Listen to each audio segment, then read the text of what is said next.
কিছু বছর পর। তখন আর বিটিএস নামক কোনো ব্যান্ড নেই। তখন বিটিএস এর 7 জন মেম্বার কারো স্বামী, কারো বাবা নামে পরিচিত। সামাজিক নিয়ম হোক বা পরিবার, সবকিছুর জন্য আমাদেরও যেতে হবে শ্বশুর ঘরে। হয়তো তখন সারাদিনে আপনাদের কথা ভাবার সময় হবে না, হয়তো তখন সারাদিনে আপনাদের ছবি দেখা হবে না। সারাদিন হাজারো ব্যস্ততার পরে যখন ক্লান্ত শরীর প্রশান্তি চাইবে, তখন বিছানায় শরীর এলিয়ে দিয়ে বালিশে মাথা দিয়ে আপনাদের কথাই আগে মনে আসবে।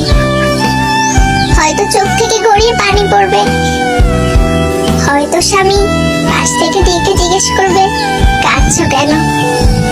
বুকে পাথর রেখে আর মুখে সত্য লুকিয়ে বলতে হবে হয়তো বাবা মায়ের জন্য মন খারাপ করছে।